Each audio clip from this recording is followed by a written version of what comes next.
Thank you, Provost. I'm very grateful to be here today and to share with you one of my favorite philosophers. I want to start off by thanking the university, thanking SVU for the opportunity to receive the Elton Lectureship.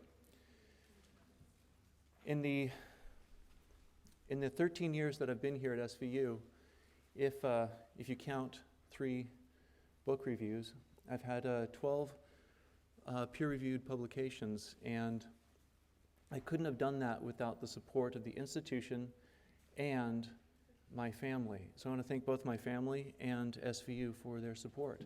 It takes a great deal of work and effort and time to be involved in scholarly pursuits. But it is one of my passions, and I love it. And so today I'm going to share with you one of my passions. And if you have a passion, I highly encourage you to pursue it, to follow it. One other item I guess I wanted to share with you. When I first started studying John Locke, I was a freshman. I was a sophomore in a community college course that I was taking during my lunch hour when I was working for the corporate headquarters of Apple Computer in Cupertino, California. And I was an RM. I was taking this one class. In the class, we read John Locke, George Berkeley, David Hume, and Immanuel Kant. And I remember in that class loving Berkeley and Hume, thinking Kant was really super smart, and thinking that Locke was just so hard. And I wasn't actually enamored at all with his philosophy.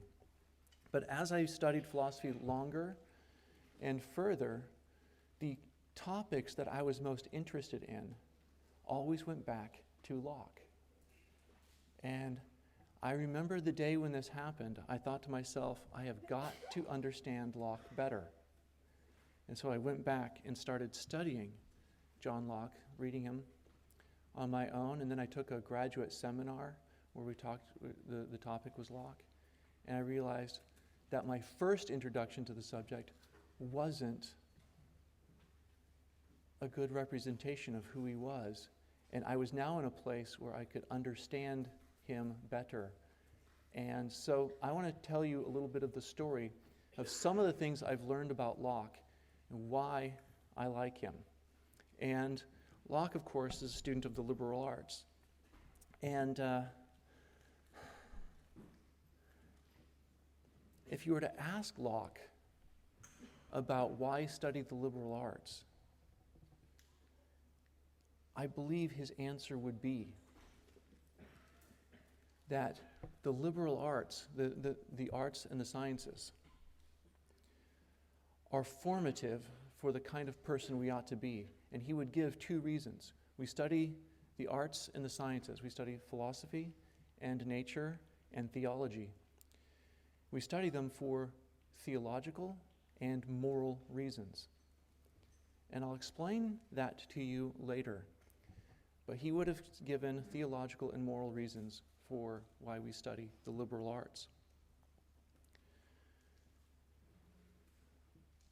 But I guess the single biggest reason was that he went to liberal arts schools. But that's another story. Okay, now when you think about John Locke, most people have this person in mind. This is John Locke. This is somebody else. And I'm not quite sure why people have this person in mind. But when you ask a lot of people in the United States, who is John Locke, you'll get 2 kinds of responses. You'll either get this or this. But I was really astounded that when I was in England, and every time I go to England and people ask me, what do you study or what's your scholarship on? I say, one of the main figures that I research is John Locke. And they always say, who is that? He's one of the great philosophers of all time, English by birth, and yet they don't know who he is. Most of them know this guy better than they know this guy. And so I'm going to talk to you a little bit about this John Locke. Now, I've studied him so much that there are people who believe that I'm starting to become like him. I just don't see it.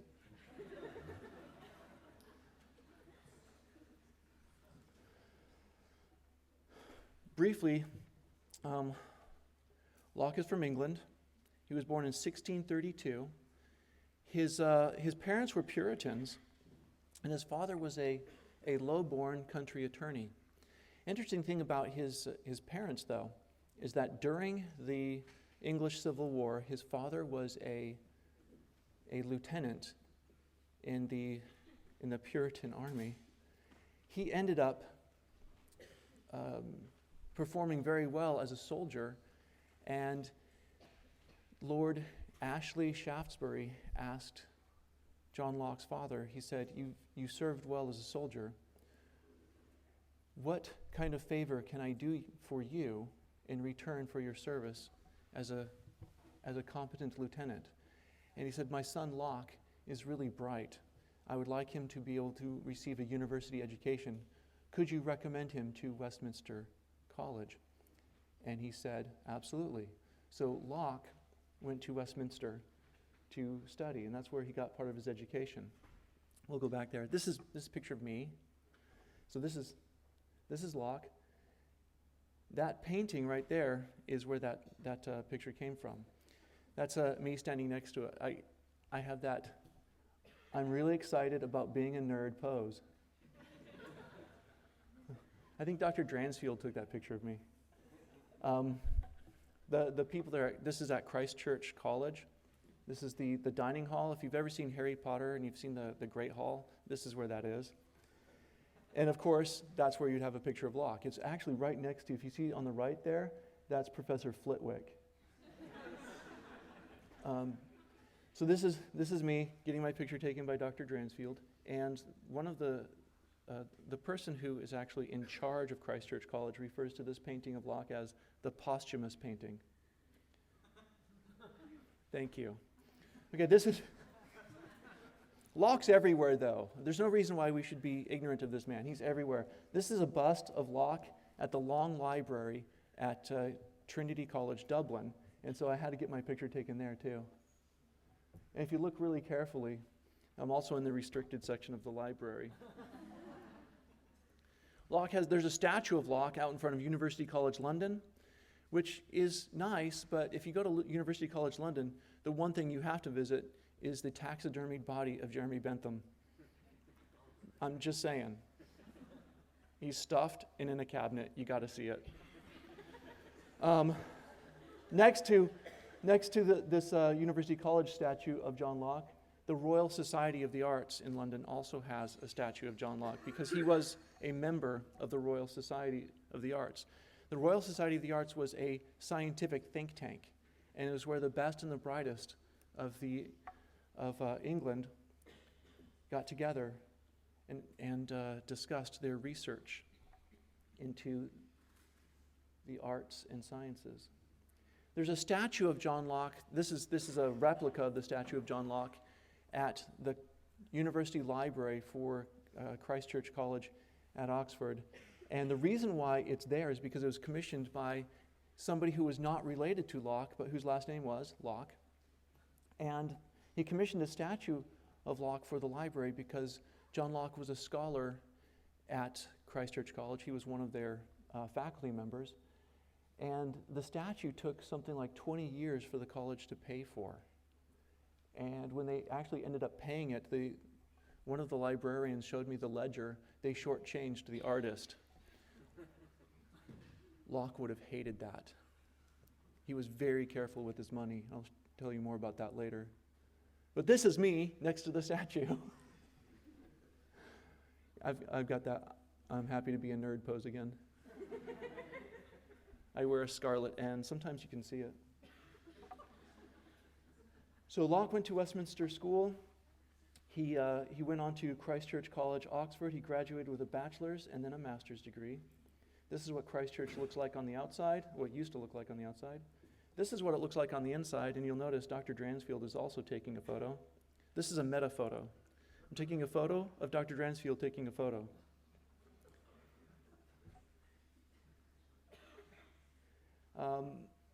He has a lot of, and I'll talk about some of his friends, but he's written a great deal. He wrote a treatise on the civil magistrate, a political essay.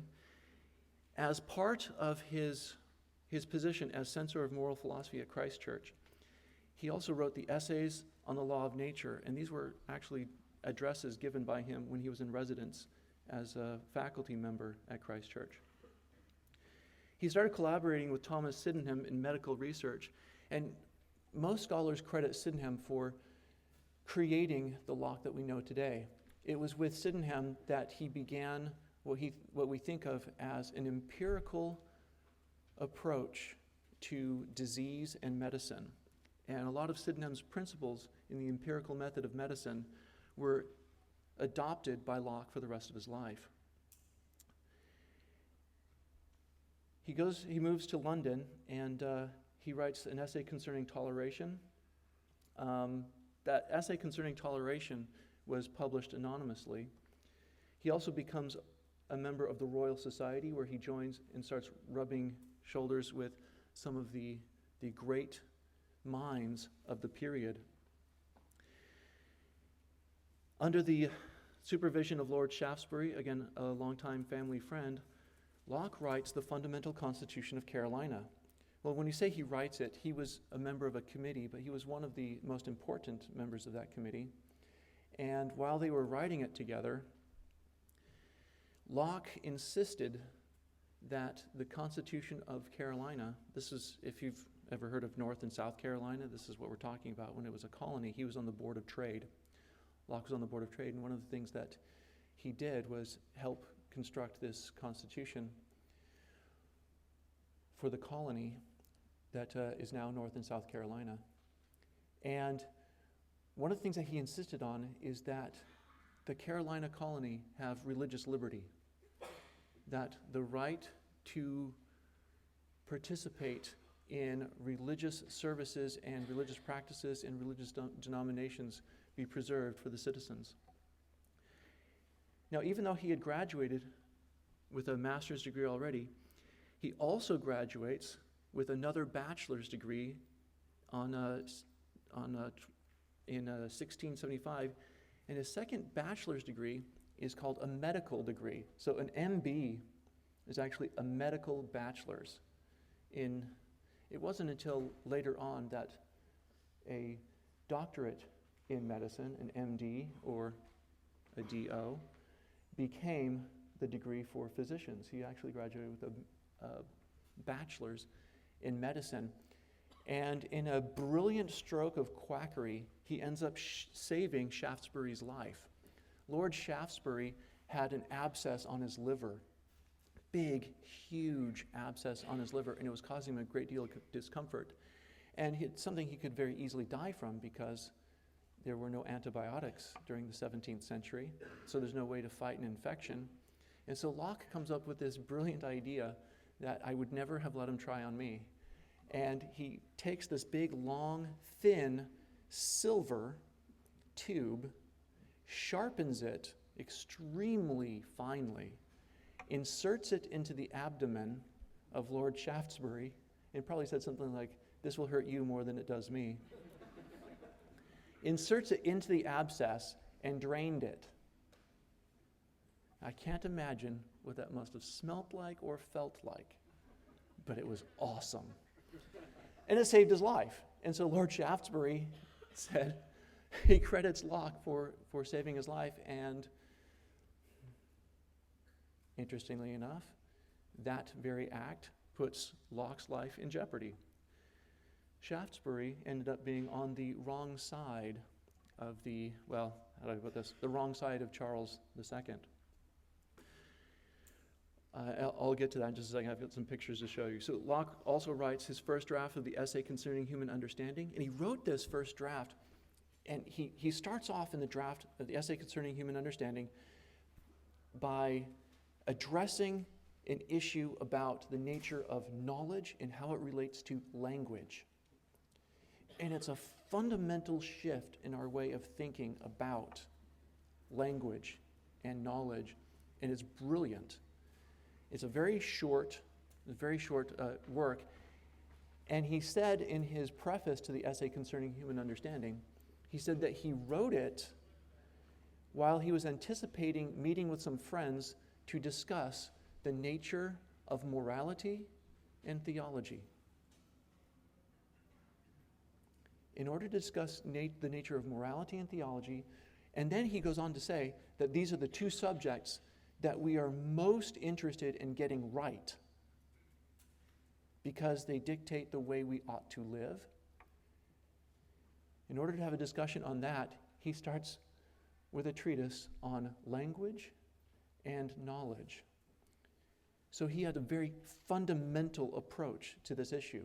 Let's get to the heart of the issue, the foundations of the issue, and from there build up to make sure that we don't miss anything or import anything into the discussion that does not belong. So I love that feature of Locke's thought. He thinks foundationally and globally. The relationship between morality, theology, and his essay concerning human understanding isn't always captured by Locke scholars. There are a lot of Locke scholars who will look at the essay, and what they think it contains is natural philosophy and epistemology and metaphysics. But very few see the connection between his moral and philosophical theology thoughts. But they are there, and I'll explain a little bit more about that later. He also is an unfortunate non-conspirator, perhaps conspirator. There's the Rye House plot to kill Charles II. Now, who wouldn't want to kill Charles II, in all honesty? I mean, look at this guy. Seriously? Looks like Captain Hook.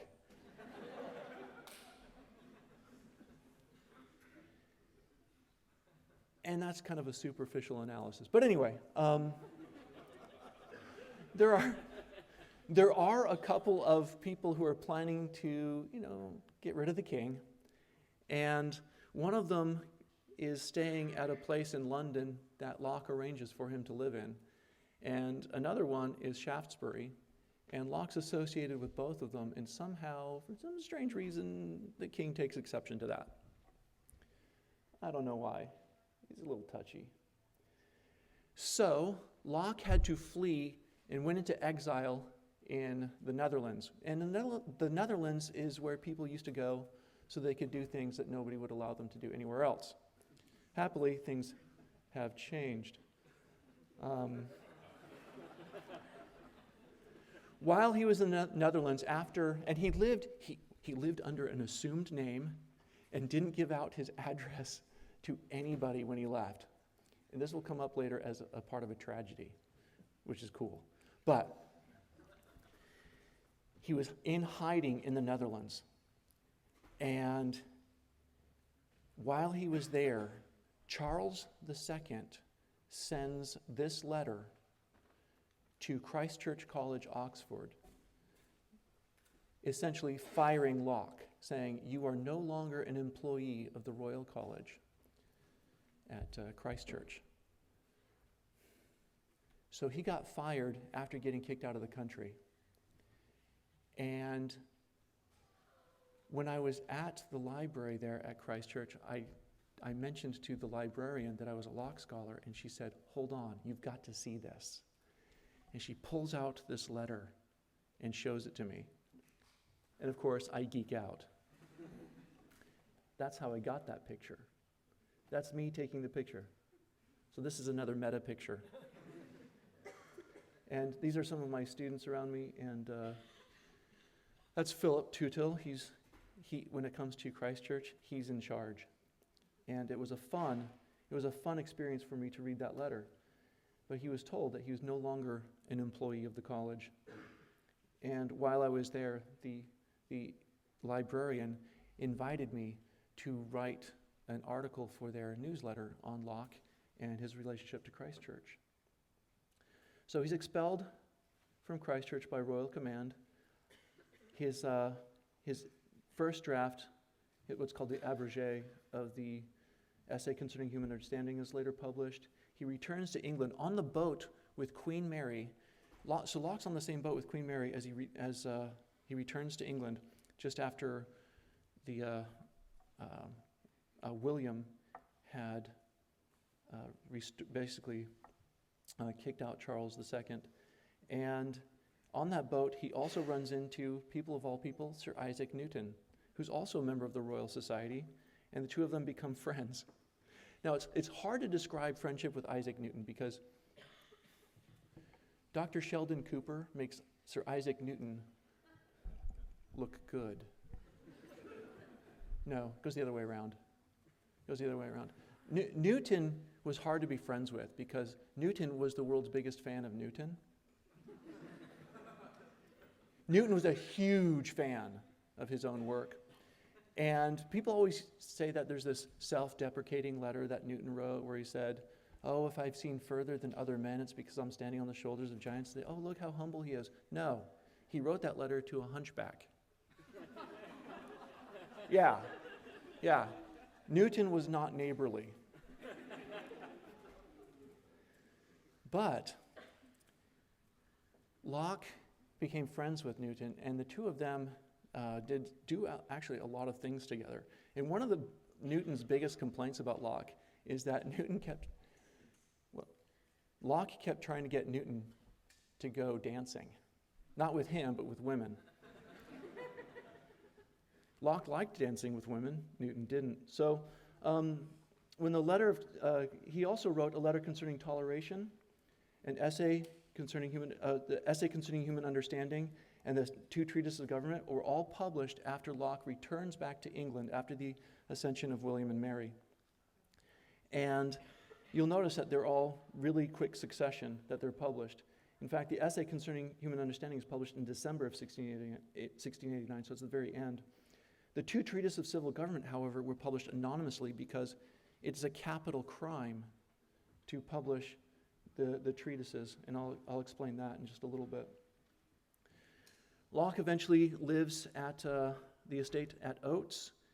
He writes some more thoughts concerning education. He oversees various editions, other editions of the essay, and then he publishes The Reasonableness of Christianity, also anonymously. A vindication of the reasonableness of Christianity, he writes. He stays on the Board of Trade until 1700. A second vindication of the reasonableness of Christianity is published. He engages in a long, drawn-out controversy in publication with Edward Stillingfleet, the Lord Bishop of Worcester. And he remained at Oates until his death in 1704. Now, with all of these accomplishments in his life, you might say, wow, Locke is a superhero. Yes, he is. And he has philosophical powers, which I read somewhere. But I want to talk to you a little bit, not just about the philosopher, a little bit about the man and some of the people he's associated with. When he was at Oxford, he came into contact with Robert Boyle. Now, some of you have heard of Boyle's ideal gas law, that temperature and pressure vary with each other. Well, Boyle is an experimental scientist, a theologian, and a member of the Royal Society, and he took Locke under his wing. This is one of his mentors. And Boyle introduced Locke to this experimental method that dovetailed really nicely with Sydenham's experimental or empirical medicine. Locke joined in Boyle's experiments on the atmosphere. So what he would do is take careful readings of the temperature and pressure, wind direction, humidity of the atmosphere around Oxford. And after Boyle left and moved to London, Locke continued to send him letters with the results of the experiments he was continuing for Boyle's work. So when Boyle produces this master work called Notes on the Spring of the Air, he has a great deal of research that was done by his younger protege, John Locke. That's me with Robert Boyle. I didn't find out till after snapping this photo that you're not allowed to take photos in the National Gallery. Don't make that mistake.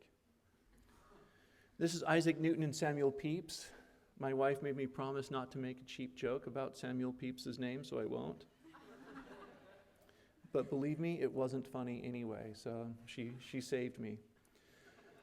Isaac Newton and Samuel Pepys and John Locke were friends. Samuel Pepys had a lot of connections. He was part of the Admiralty in London, and it's his journals about daily life in London during the period that give us insight into the life of the city. Newton and Pepys and Locke did a lot of things together, and okay, so I'm going to tell you a story. This is kind of, okay, it's gossip, so don't tell anybody. But I actually saw a letter at the National Library from Newton to Pepys, and it said, again, this is Newton being Newton. It said, he unfriended Locke and Pepys in a letter. He did. You know how you can click unfriend? Well, he totally did that. He unfriended Locke and Pepys because he said, it's come to my attention that the two of you are conspiring against me, so I can no longer be your friend. They were conspiring because they thought, a lot of the evidence seems to suggest that they were thinking about setting him up on a date, but among other things. But Newton also, you know, some people drunk dial. I know you've probably never heard of this activity, but some people, when they're drunk, they'll dial somebody accidentally and tell them, I love you, man. Newton did the opposite thing. He drunk wrote letters, and it's more like, I hate you, man. And he sent one to Locke, and Locke read it, and he just thought, oh my gosh, that ain't right. So he wrote back, and he just said, I hope you're feeling better now. BFF. So here's part of the tragedy I alluded to before. Damaris Cudworth was the daughter of Ralph Cudworth, a Cambridge Platonist. She met Locke somewhere around 1680, 1681. And Locke fell in love. He loved Damaris, not just because she was a beauty, but she was an intellectual equal. And they had long philosophical discussions about the nature of knowledge, theology, morality, all kinds of great conversations. And they were quite a pair.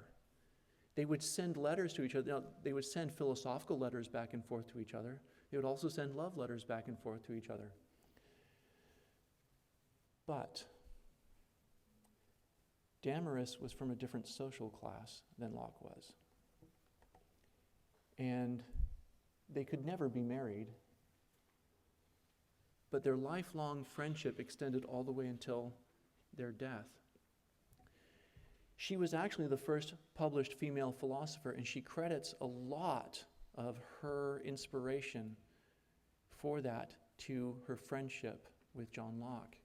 He saw in her a fellow philosopher, and he encouraged her in that pursuit. And she didn't get a lot of encouragement from other men to be a philosopher. Her two books that she published during her lifetime were A Discourse Concerning the Love of God and Occasional Thoughts in reference to a virtuous or Christian life. Both of these were general Lockean types of arguments for knowledge, and in particular religious knowledge. And they were published anonymously because it was considered inappropriate for a woman to be a philosopher. Okay. But I love, I guess I could go back to that picture. I love the fact that Locke sees the inside and the brilliance and the genius of Damaris. I love that he tries to bring out this philosophical power in her. And because of that, for the rest of her life, even after Locke died, when people wanted to know what Locke thought about things he didn't publish on, they sent letters to Damaris. And so she spent a lot of time in correspondence with Leibniz and other philosophers on the continent who wanted to know more about Locke. And she was his philosophical defender after he died. Her biography of Locke was the foundation for all of the other biographies written about Locke at the time as well. So I love that. Unfortunately, when Locke was in exile in the Netherlands, Damaris married Lord Masham, who was significantly older and had 9 children already. He was a widower.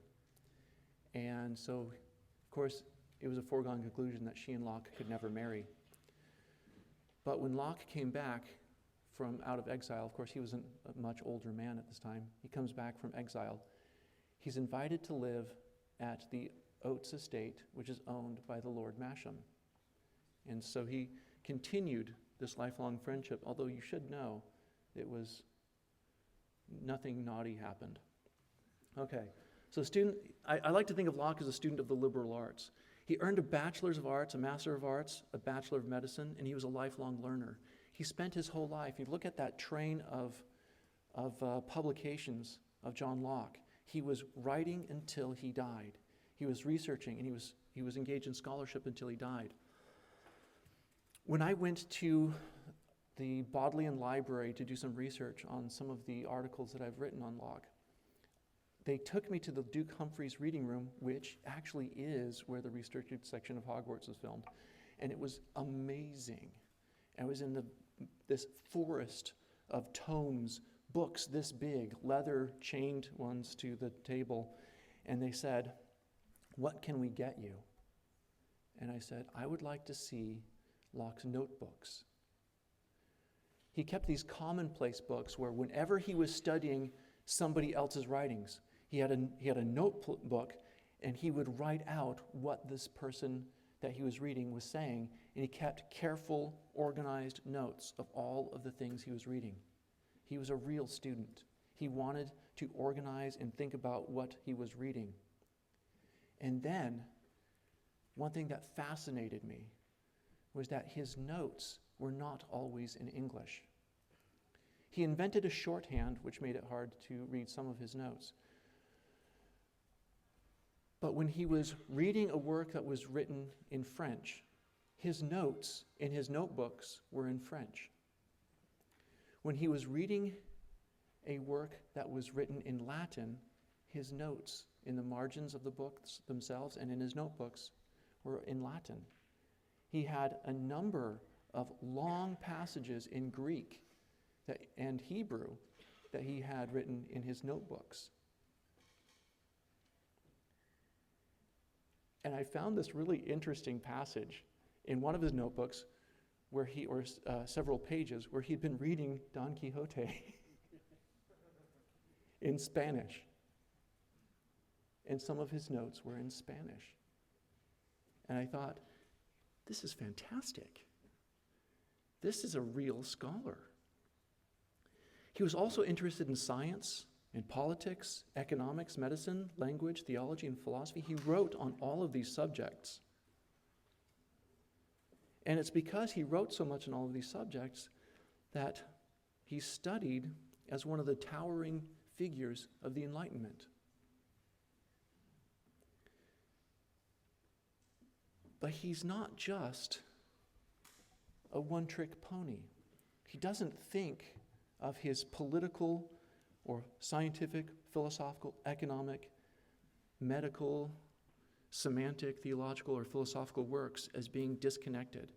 In his mind, and he's not terribly good at telling us how he connected them, but in his mind, they were all connected deeply. He also wrote extensive commentaries on the Bible, lots of commentaries on the Bible. He was thoroughly interested in religion. He attended several religious services every Sunday. And they weren't all high church Anglican. He attended services by all kinds of Protestant organizations. And sometimes He would scour the city looking for fringe religionists to listen to talk to think about.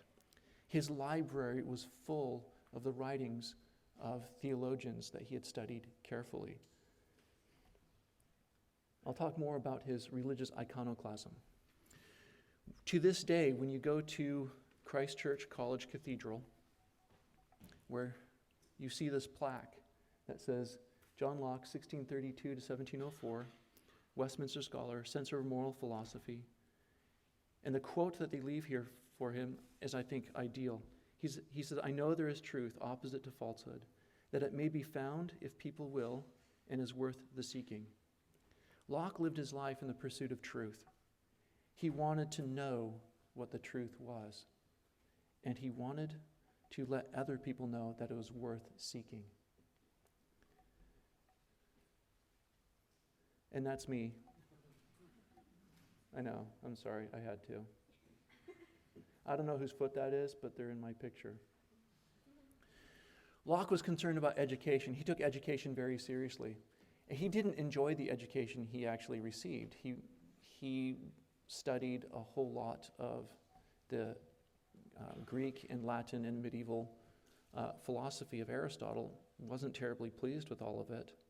And it wasn't until he was much older that he started reading the works of René Descartes that he realized, wow, here is a mind that I can really grasp, and somebody that I think is finally speaking clearly to me. And one of his friends asked him, he said, John, I've got a son, my sons are getting old enough that they need an education. What sort of education do you think is required for a gentleman? And so Locke wrote this treatise called Some Thoughts Concerning Education, in which he lays out his program of education. And you might think that this is a little bit of overkill, but Locke had given education a great deal of thought. And he was an expert teacher at Oxford. He had he insisted that his students be taught logic and how to use reasoning to pursue the truth. He rejected rote memorization, and he also rejected corporal punishment. So if you didn't do your homework, he would not beat you.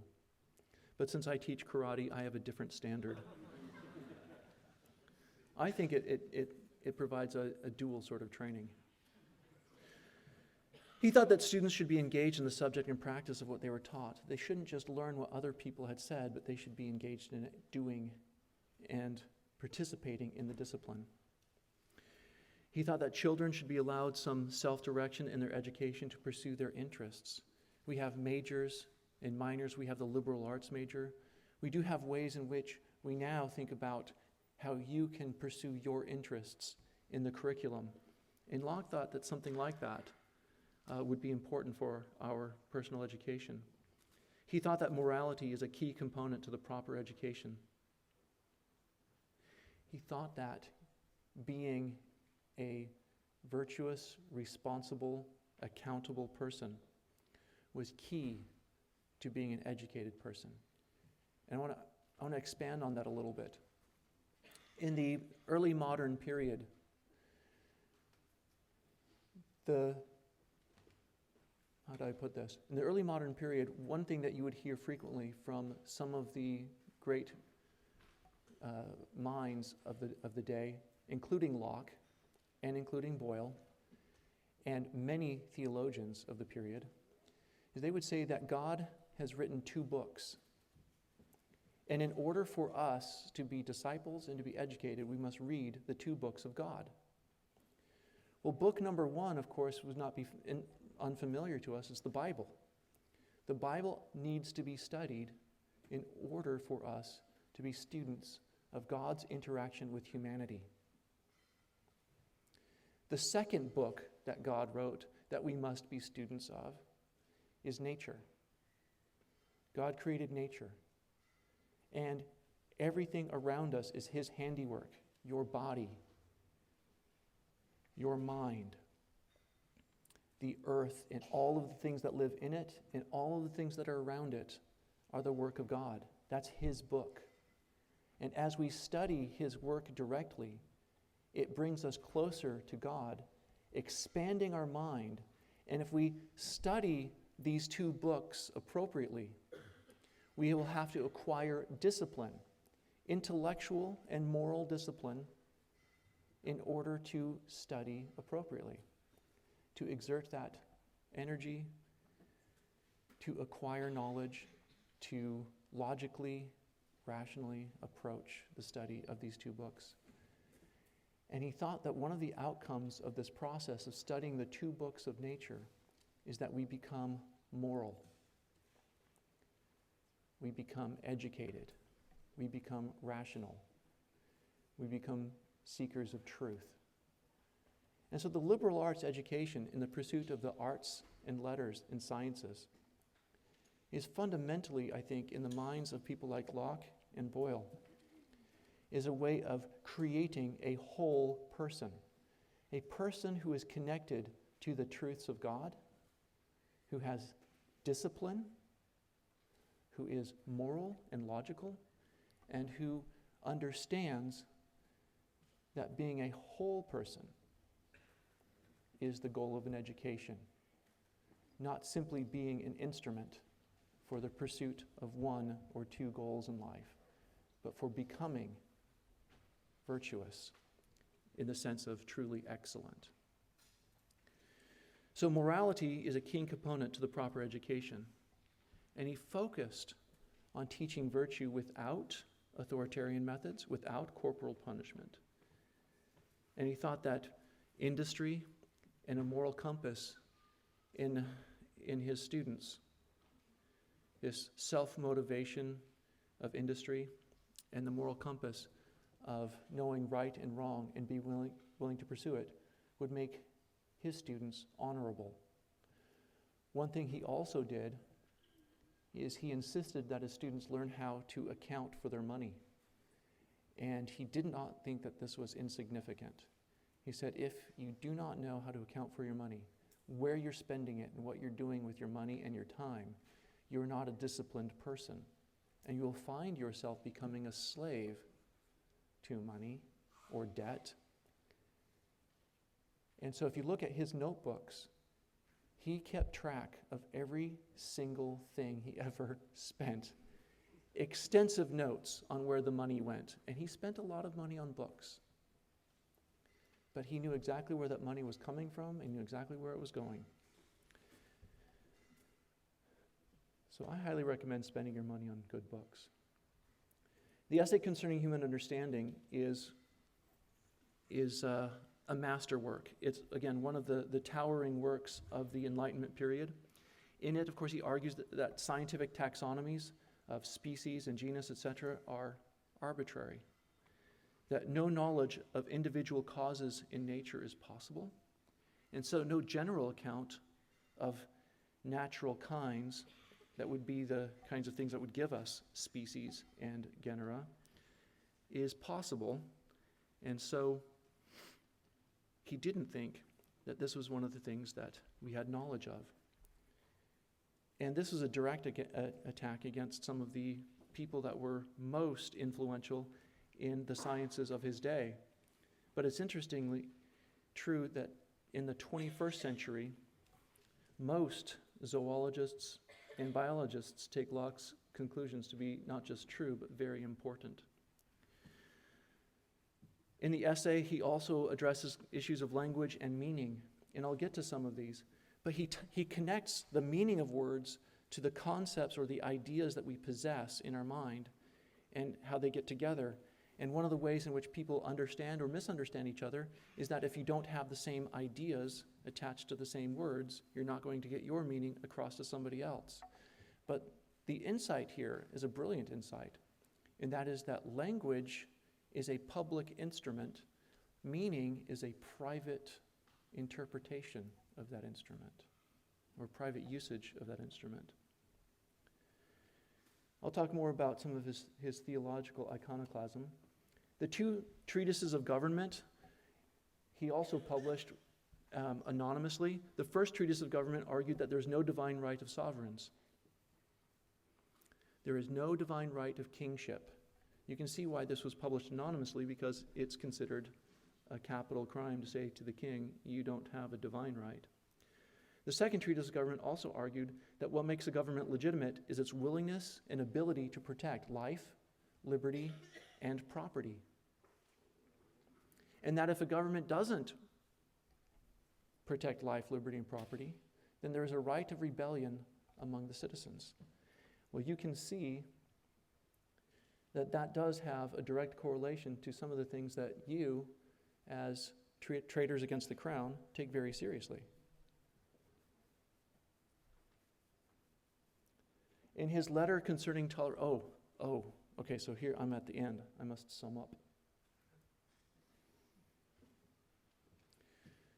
One of the things I love about Locke, too, is that he was interested in pursuing truth. And he was interested in seeking the truth about God. And I told you before that he attended lots of religious services during Sundays. He read the Bible carefully. He read biblical commentaries. He wrote biblical commentaries. He read the works of theologians. He was a seeker. He sought the truth. One of the implications of some of his arguments in the essay concerning human understanding, some of the arguments in there seem to imply that the concept of substance, the term substance, was actually meaningless because there was no way for us to attach ideas to that word. And if we can't attach ideas to a word, the word has no meaning for us. Well, he then turns his attention to thinking about ways in which the concept of substance is used in scientific discussions, and shows that a lot of those pursuits are not going to be fruitful because the terms being employed are meaningless. Well, Edward Stillingfleet, the Lord Bishop of Worcester, read the essay concerning human understanding, and he understood that if the concept of substance doesn't have any meaning in science, then it certainly doesn't have any meaning in theology. So he sent Locke a published complaint saying, Mr. Locke, do you accept the doctrine of the Trinity? Do you accept the doctrine of transubstantiation? Because in both of those doctrines is contained the concept of substance. The divine being, God, is three divine persons, three distinct divine persons in one divine substance. And, of course, the doctrine of transubstantiation is you have this substance of the body of Christ, or substance of the blood of Christ, which has the superficial accidents of the bread, the host, or of the wine. And Locke's response, the first response that Locke gave, was just to repeat his argument that the doctrine of substance, the concept of substance, is meaningless. And Bishop Stillingfleet wrote back and said, I understand the argument. Do you accept the doctrine of the Trinity? Locke's second response was to give his argument again. The Bishop of Worcester said, I understand the argument. Do you accept the doctrine of the Trinity? And Locke's third response was, my Lord, my Bible is once again faulty, for I can find nowhere in it any reference to three divine persons in one divine substance, nor of one divine person with two natures. And so Locke, essentially at this point, is pointing out to the Lord Bishop Stillingfleet, that the doctrine of the Trinity, he said, is not biblical. He's given a philosophical argument against it. He's also given a biblical claim against it. But in his own other private philosophical works about the nature of theology, he also argues that infant baptism is not appropriate. His argument was that being baptized is part of a covenant that one makes to become a Christian, a disciple of Christ, a member of the community of the church. And that is the kind of thing that a person must do with their full conviction and conversion of heart and mind. And a child can't do that. A priest cannot do that for you as your surrogate. And so it must be that children are not baptized. He also rejected the doctrine of original sin. He argued that it would be immoral to punish somebody for somebody else's sin. And so Locke was a theological iconoclast. He didn't fit into any very clear theological categories while he was alive, but he was most interested in getting theology right. And one of the things that he was worried about was that there were religious sects alive and well in London at the time and around the world that were preaching different kinds of doctrines. And he thought this confusion where people were saying, we have the truth here, or we have the truth there. He thought that is confusing, and God is a rational being. He's not a God of confusion. And so he thought, if God created us to be knowers of him, there must be some way that we can come to know him that doesn't require us to be confused. It must be clear, because theology and morality concern how we live and how we will live after we die, and so we must get that right. And so Locke concludes, and this is a really interesting conclusion for him. Classic Enlightenment sort of approach to the situation. He said, if God is a rational being and he created you and I to be rational beings, then certainly through the use of reason, we can come to identify the truths of God. And so Locke was an empiricist, thinking that knowledge about the world around us and the meaning of language all connect to our perceptual ideas derived from perception. But he thought that religious knowledge could be acquired through pure reason alone. So Locke was a religious rationalist, and he thought that because God is rational, and he created us to be rational, and he wants us to know him, and he wants us to know his laws, that we ought to, through reason, be able to unlock that truth. Interestingly, the prophet Joseph Smith, who was in a similar situation, he prayed and asked God for the answer to the question of what church ought I to join, and God told him. But later on, when Smith was giving instructions to missionaries, he did tell them this. He said, if people will not accept your personal witness of the truth of the restored gospel, then reason with them through the scriptures. Show them scriptures. If they will not accept the scriptures as a foundation, then reason with them, because reason is a way that God can teach truth. So I leave that with you as a thought.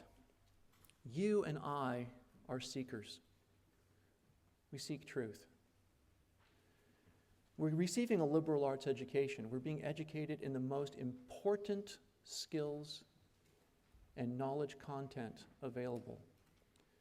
We are being fitted with the knowledge of the past. We're engaging the greatest minds in the universe. When we go to class and institute, greatest minds in the universe, just going to say that. And you've got Dr. Armstrong. But what I would also like to encourage you to do is to think about your education as a lifelong foundation. Pursuing truth while you're in school is good, but being a lifelong seeker of truth is better. Think of you and where you are now as where John Locke was when he first started. The greatness that's going to come out in you throughout your life will be unfolded over time as a result of what you do with your intellect, with your heart, with your mind, with your faith. I highly recommend to you that you remain seekers of truth in all of these aspects. And I leave that with you in gratitude for this opportunity to speak to you. Thank you.